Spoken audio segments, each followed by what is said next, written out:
Hi guys, Shinepreet this side. How are you all? I hope you all are doing great. So आज की video is not a blog, even not a challenge. So आज की video में I am going to share my 10th class whole experience and some tips for the students who are coming in class 10th who just passed out 9th। So guys देखो, सबसे पहले क्या था, मैं बिल्कुल स्टार्ट से बता रही हूँ आप लोगों को अपना एक्सपीरियंस क्या हुआ था। देखो, 9th क्लास 10th के कंपैरेटिवली है थोड़ी मुश्किल। 9th में पहली बार साइंस 3 पार्ट्स में बढ़ जाती है एंड बहुत सारी एक सर्टेन चेंज आता है तो वो चेंज आया था 9th में आते ही। 9th में था, हर कोई बच्चा कहता है हम स्टार्टिंग से पढ़ेंगे, पर 9th में नहीं पढ़े थे हम, क्योंकि 9th में तब तो स्कूल खुले थे नए नए। 8th में जब मैं थी तब लॉकडाउन था पिछले से पिछले साल, तो नए नए स्कूल खुले थे, सब नए नए मिलते थे, तो 9th में तो हम स्टार्टिंग से पढ़ ही नहीं पाए थे। वही एंड में बर्डन जो आ जाता है वो हुआ था।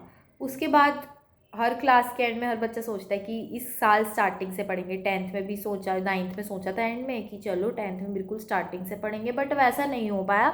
बट एक चीज़ का बेनिफिट था मेरे स्कूल में। क्या होता था, हर किसी के स्कूल में यूटीज़ होते हैं और किसी किसी में पीटी, यूटी पीटी ऐसा होता है। अब बाकी स्कूल्स में क्या होता है कि वो एक हफ्ते में ही सारे हो जाते हैं, मतलब कि एक साथ ही सारे सब्जेक्ट्स के। बट मेरे स्कूल में there is a certain change. मेरे स्कूल में क्या होता था, हर वीक एक यूटी होता है, मतलब हाँ, हर क्लास के लिए होता है वो। तो क्या होता था, UT1 UT2 half yearly, UT3 UT4 pre board 1 pre board 2, फिर हमारे boards.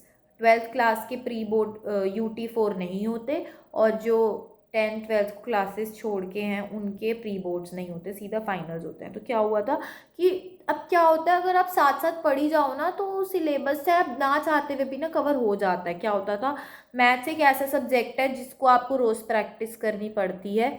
Maths and science needs time, इनको ज़्यादा अटेंशन देनी ज़रूरी होती है। बाकी सब्जेक्ट्स कहीं ना कहीं फिर भी हो जाते हैं, बट ये नहीं होती। और एसएसटी में मेरे साथ क्या हुआ, मैं 9th तक बिल्कुल अच्छे से नहीं पढ़ी हूँ। एसएसटी एंड में क्वेश्चन आंसर्स करती थी बैठ के।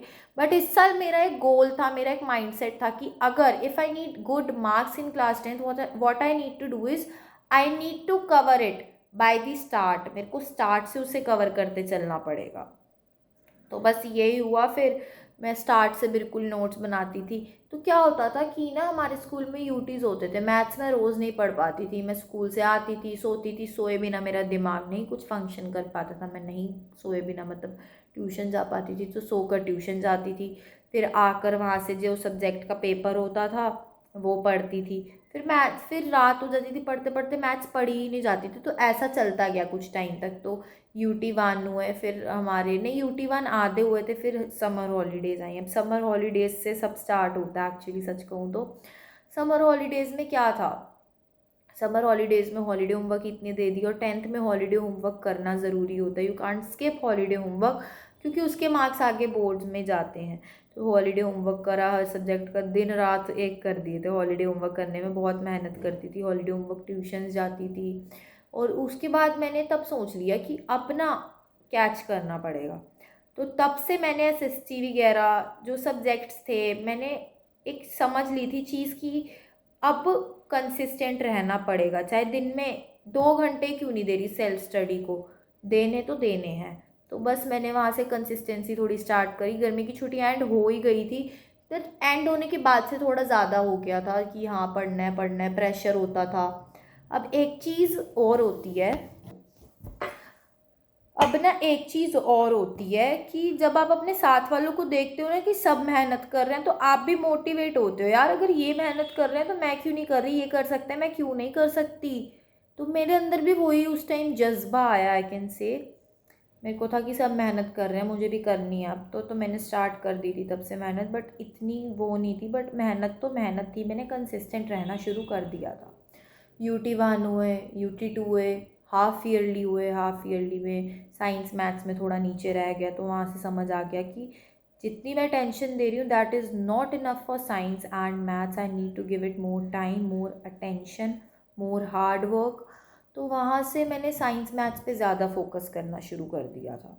मेरे को पता लग गया था कि चीज़ें किस वे में चल रही हैं एक्चुअली, कि साइंस मैथ्स में होता है थोड़ा, they need more attention, it is a fact. जितना मर्जी कह लो हर सब्जेक्ट इंपॉर्टेंट है, I know every subject is important, but science and maths need a different and a special attention, उनको देनी ही पड़ती हैं। तो साइंस मैथ्स की वजह से मेरी थोड़ा कम रह गया था हाफ ईयरली में, तो मैंने कहा साइंस मैथ्स अच्छी करूँगी तो परसेंटेज अच्छी जाएगी, एजिटेशन अच्छी जाएगी। तो वहाँ से साइंस मैथ्स पे स्टार्ट करा, UT3 हुए, UT4 हुए, फिर आने की बारी हुई प्री बोर्ड्स। अब जब प्री बोर्ड्स का पता लग गया ना कि होने हैं UT4 के बाद, तब से एक अलग ही मतलब ना जुनून सा आ गया था टू बी ऑनेस्ट, कि अब ना कम टाइम रह गया, बोर्ड्स सिर पर आ रहे हैं दिन भर दिन, अब नई चीज़ें वैसी चल रही, अब नई चीज़ें वैसी चल पा रही जैसे हम सोच रहे हैं। तो वहाँ से फिर अलग लेवल की मेहनत मैंने स्टार्ट कर दी। मेरे साथ क्या होता था, साइंस में मैं नोट्स बनाती थी, साइंस की मेरी ट्यूशन थी तो मैं ट्यूशन से पढ़ती थी, नोट्स बनाती थी, सेल्फ स्टडी करती थी। और SST में क्या होता था, मैं ट्यूशन नहीं गई, I am not having any tuition of SST, I was not having any tuition of SST। तो क्या होता था, SST का मैं यूट्यूब पे लेक्चर देखती थी, स्कूल में जो सुना, या स्कूल में एक ना चीज़ है, जितना मर्जी बैठ जाओ, बीच में छुट्टियाँ हो जाती है, बीच में कुछ क्लासेस स्किप हो जाती है, नहीं स्कूल में ढंग से पढ़ा जाता। अगर बच्चा स्कूल में ही सुन लेना आधा, जैसे ये इंग्लिश, ये साइंस है, मैथ्स SST को छोड़ के बाकी सब्जेक्ट्स मैंने स्कूल से सुनकर ही करे हैं। स्कूल में बच्चा ढंग से सुन लेना, उसका आधा काम वहीं हो जाता है, और वो घर आके रिवाइज कर लेना, that is the best thing you can do. तो यही हुआ, फिर मैंने तब से बहुत मेहनत स्टार्ट कर दी थी कि SST में क्या होता था, मैं बता रही थी कि मैं यूट्यूब पे लेक्चर देखती थी, नोट्स बनाती थी खुद के, फिर वहाँ से करती थी। तो प्री बोर्ड 1 हुए, मेरा स्कोर इतना अच्छा नहीं हुआ। प्री बोर्ड्स पहला पॉइंटर बहुत डिफ़िकल्ट होते हैं, दूसरा पॉइंटर स्ट्रिक्ट चेकिंग होती है बहुत ज़्यादा, तीसरा पॉइंटर सेंट्रलाइज थे हमारे प्री बोर्ड 1। तो वहाँ पे नहीं अच्छा स्कोर हो पाया, दोबारा थोड़ा डीमोटिवेट मैं हुई, बट ठीक है यार, प्री बोर्ड्स के नहीं, टच वुड मेरी फैमिली इतनी सपोर्टिव थी मुझे लेके, they know I am doing my hard work, I am doing my best, so they don't just pressurise, उन्होंने कभी मुझ पर प्रेशर डाला ही नहीं, दे लाइक तो जो कर रही है अपना बेस्ट कर, रिलैक्स होके कर। तो बस वहाँ मैंने थोड़ा मेरी फैमिली की वजह से I have get advantage there. So क्या हुआ था, मैंने फिर क्या करा, मैंने कर दिया ढंग से, फिर पढ़ना स्टार्ट अच्छे से, फिर मैंने सैम्पल पेपर वगैरह शुरू कर दिए। प्री बोर्ड 1 में मैंने करे नहीं, प्री बोर्ड 1 से पहले जितना मेरे को याद है मैंने नहीं करे थे, शायद करे थे। तो प्री बोर्ड 2 से पहले मैंने सैम्पल पेपर शुरू कर दिए थे करने। फिर प्री बोर्ड 2 में क्या हुआ, स्कूल में पेपर बने थे, पहला पॉइंटर दूसरा पॉइंटर बहुत अच्छे मार्क्स हो गए, स्कोर कंपैरेटिवली बहुत ज़्यादा अपग्रेडेशन दिखी मुझे, मेरी टीचर्स को, मेरी फैमिली को। तो वहाँ मेरे अंदर आया कि ये देख, थोड़ी सी मेहनत से इतना ऊपर जा सकता है ना, तो और मेहनत से ना बहुत ऊपर जा सकता है रिज़ल्ट बोर्ड्स का। अब वहाँ पे क्या हुआ, फिर मैंने पिछले ईयर के पेपर करने स्टार्ट कर दिए, प्रीवियस ईयर पेपर। बोर्ड्स में क्या होता है, प्रीवियस ईयर पेपर्स से बहुत मिलते जुलते क्वेश्चंस आते हैं, पैटर्न का आपको समझ आ जाता है कैसे होते हैं, कुछ क्वेश्चंस तो सेम ही आ जाते हैं। तो प्रीवियस ईयर क्वेश्चंस करे, फिर बोर्ड्स आए, फिर बोर्ड्स दिए, बहुत अच्छे से दिए बोर्ड्स। अब जो छुट्टियां होती थी ना बीच में, बोर्ड्स के पिछले दिन, जैसे अगर मेरा कल पेपर है ना, तो पिछले दिन कुछ नया नहीं करती थी, मैं पिछले दिन सारा रिवाइज करती थी, बैठ के गो थ्रू करती थी। मतलब मैं बहुत 10th में मैंने बहुत चीज़ें करी हैं, एंड में आके तो बहुत ज़्यादा मेहनत करी है उसके आके, वो तो आप चाहे मेरी मम्मी वगैरह से भी पूछ लेना, बहुत ज़्यादा। अगर मैं एक्टिव नहीं रह रही थी तो उसका यही रीज़न था कि मेरी 10th में मैंने बहुत हार्ड वर्क करा, हर चीज़ के लिए, कि हाँ if you want to achieve that you need to do it. तो मेरे अंदर मोटिवेशन रहती थी कि शाइन करना है। सुबह 4 बजे भी उठी हूँ मैं सुबह जल्दी उठती थी, रात को लेट सोती थी, पढ़ती रहती थी, ऐसा होता था बहुत ज़्यादा।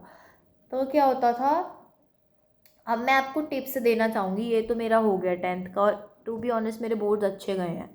अब मैं टिप्स देना चाहती हूँ। पहली टिप तो आपने पहले बीच में आ ही गई थी, पहली टिप थी कि आप ना स्कूल में जो हो रहा है उसे घर आके अच्छे से रिवाइज करो। और दूसरी चीज़ की self study is so much important.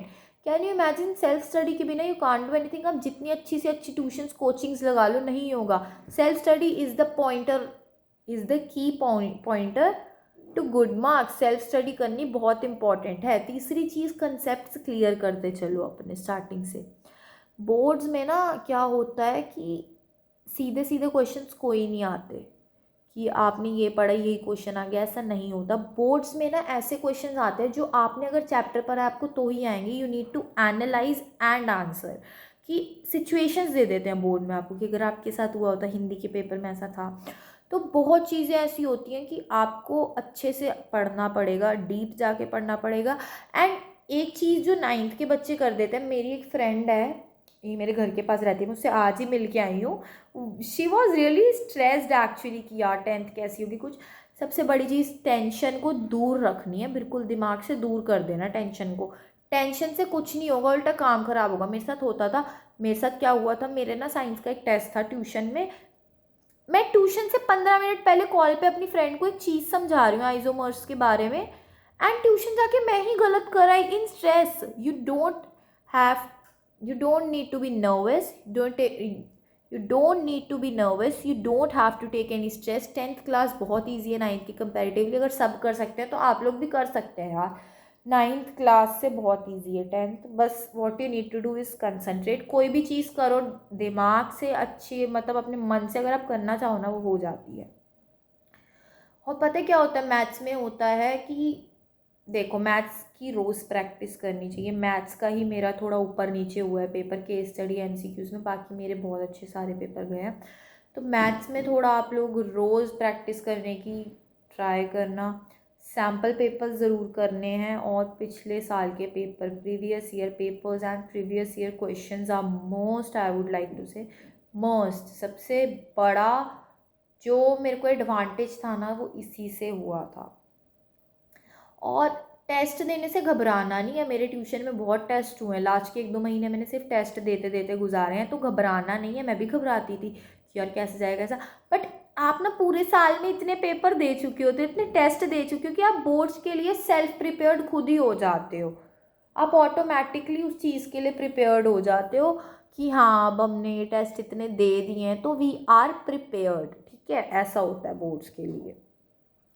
बाकी टेंशन नहीं लेनी उसके लिए। अभी तो मैं आपको इतनी ज़्यादा गहराई में टिप्स नहीं, जितना मेरा भी एक्सपीरियंस था मैंने उसके अकॉर्डिंग आपको टिप्स दी हैं। बाकी अगर आपको पूरी प्रॉपर टिप्स चाहिए सबके लिए, सब क्लासेस के बच्चों के लिए जो भी, तो आप लोग बता सकते हैं। 10th में बस कुछ डरने की नहीं ज़रूरत, आराम से करो, रिलैक्स होके बस मेहनत करते जाओ, रिज़ल्ट अपने आप अच्छा आएगा। दैट इज़ द थिंग, अपने आप रिज़ल्ट अच्छा आएगा। आप बस अच्छे से मेहनत करना सारे लोग। एंड आई फील कि ना बोर्ड में चेकिंग भी काफ़ी सही तरीके से होती है। और सबसे जो बोर्ड में मेन चीज़ है ना, paper presentation. You need to give a good paper presentation. आपको अच्छी पेपर प्रेजेंटेशन देनी पड़ेगी, क्योंकि चेकर है, आप नहीं जानते चेकर कौन है, चेकर नहीं जानता आप कौन हो। तो वो आपके पेपर पे बेसिस पे ही, पेपर के बेसिस पे ही मार्क्स देंगे। तो paper presentation needs to be really good, really fine. And writing, ऐसा नहीं मैं कह रही बहुत सजा सजा के लिखो, but writing should be understandable so that if someone is reading it they can understand it। Understanding level की राइटिंग होनी चाहिए। ऐसा नहीं कि बहुत अच्छी, मेरी खुद की बहुत अच्छी राइटिंग है but it is understandable to someone, so इसीलिए।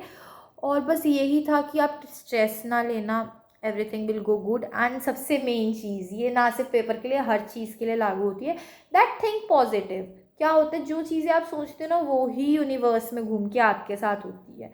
सो what you need to do is think positive. Positive सोचोगे पॉजिटिव होगा, दैट इज़ द थिंग। तो इसीलिए पॉजिटिव सोचना ही सोचना है आप लोगों को। आप लोगों को नेगेटिव नहीं सोचना कि नहीं होगा या नहीं, ऐसा कुछ नहीं है, सब होगा, सब इजी है।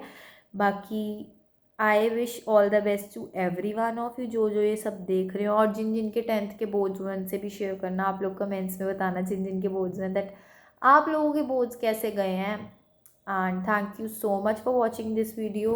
I hope you like this video. I'll meet you in my next video. Love you all.